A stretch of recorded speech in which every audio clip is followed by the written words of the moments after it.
আমি অন্য মানুষকে কষ্ট দিতে চাই না, দ্যাটস ওয়াই সবসময় বলে আমি বিয়ে করবো না, না ওর প্রফেশন আমার কোনো কষ্ট হবে না, দ্যাটস ফাইন। আমার শান্তি মনে হয় চলে যাচ্ছে দিনে দিনে।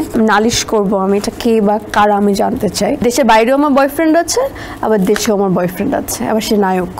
প্রচুর হার্ডওয়ার্কিং করতে হবে, ডেডিকেশন দরকার। 100 কোটি ইটস আ হিউজ।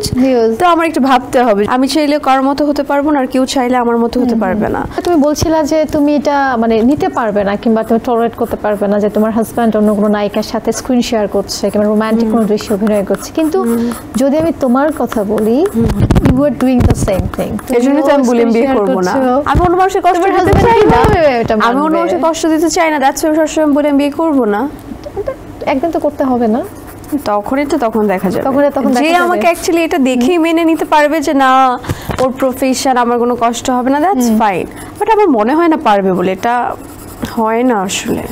আচ্ছা, তো ইন ফিউচারে আসলে আগামীতে যদি আমরা বলি মন্দিরা নতুন কি চমক নিয়ে আমাদের সামনে হাজির হবে? Cinema cinema cinema cinema cinema cinema.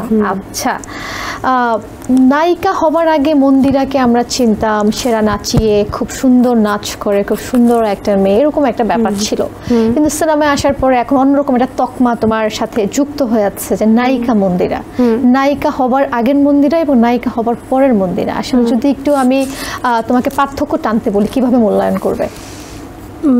নায়িকা হওয়ার আগের মন্দিরার এখনের মন্দিরার কোন কোন পার্থক্য জানতে চাইবে? থাকে না যে একটা স্টারডমের একটা বিষয় চলে এসেছে এখন, তোমার তুমি যেটা করছো সেটা নিউজ হয়ে যাচ্ছে, যে চেঞ্জটা আসে আমাদের মধ্যে। হ্যাঁ, তো আগে আসলে আমার মনে হতো আমি খুব শান্তিতে দিন কাটাতে পারতাম, এখন যেটা আমি পারি না। আমার শান্তি মনে হয় চলে যাচ্ছে দিনে দিনে।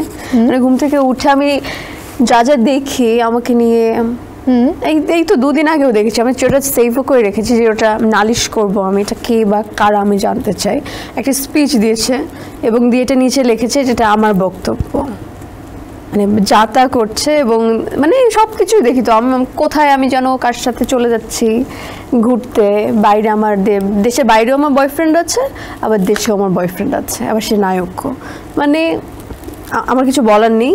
সো তখন খুব শান্তিতে সময় কাটতো, এখন একদম শান্তিতে সময় কাটে না। এই ডিফারেন্সটা আছে। আর আগে বাইরে আমি প্রচুর ঘুরতাম ঢাকার মধ্যে, এখন আর ঘোরা হয় না। প্রত্যেকটা মানুষেরই কিন্তু নিজস্ব জীবনের একটা দর্শন থাকে, চিন্তা ভাবনা থাকে। তো মন্দিরের জীবনের দর্শন আসলে কি? আমার কাছে অলওয়েজই মনে হয় যে প্রচুর হার্ডওয়ার্কিং করতে হবে, নিজের লক্ষ্যে পৌঁছানোর জন্য ডেডিকেশন দরকার, এবং মানুষকে রেসপেক্ট করতে হবে, মানুষকে ভীষণ ভালো করতে হবে। কাছের মানুষ কোনো বিপদে পড়লে তাকে টেক কেয়ার করাটা আমার নিজের দায়িত্ব বলে আমি মনে করি, কারণ তাকে যদি আমি না করি দিন শেষে আমিও কাউকে পাবো না। এইসবই মেনটেন করি। ওকে, আচ্ছা, চমৎকার দর্শন।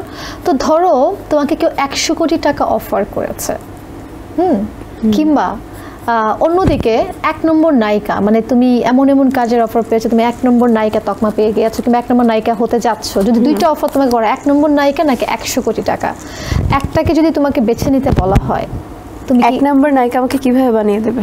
1 নম্বর নায়িকা আমাকে এটা কোশ্চেন করতে চাই, how is it possible? Good script, good director, good cinema and everything. না, সে যদি আমাকে বলে যে প্রতি বছর 2টো করে সিনেমা দিতে পারবে, তাহলে আমি ভেবে দেখতে পারি যে আমি 100 কোটি টাকা নেব। নাকি উনি যদি আমাকে একটা সিনেমা করায় বলে যে ওকে ফাইন, একটা সিনেমা করেছি সুপার হিট হয়ে গেছে, নো। কারণ যেহেতু তুমি 2টো অপশন দিয়েছো, 100 কোটি ইটস আ হিউজ। তো আমার একটু ভাবতে হবে যে তুমি এক্স্যাক্টলি কটা সিনেমার কথা বলছো। চমৎকার, চমৎকার আনসার, স্মার্ট আনসার। এই ইন্ডাস্ট্রিতে মন্দিরা কাজ করছে, তো কাজ করতে গিয়ে কখনো কি কোনো সময় কাউকে তোমার প্রতিদ্বন্দ্বী মনে হয়েছে? একদমই না, না। কারণ প্রতিদ্বন্দ্বী এই জন্যই মনে হয় না যে আমি চাইলে কার মতো হতে পারবো না, আর কেউ চাইলে আমার মতো হতে পারবে না। সো যার যার নির্দিষ্ট কাজ তারাই করছে, যে কাজের জন্য পারফেক্ট। ওকে, এসএমসির ইমার্জেন্সি কন্ট্রাসেপটিভ পিল নরিক্স 1 অরক্ষিত মিলনের 72 ঘন্টার মধ্যে এর একটি মাত্র পিল আপনাকে করবে টেনশন ফ্রি। এসএমসির নরিক্স 1, এক পিলের সমাধান।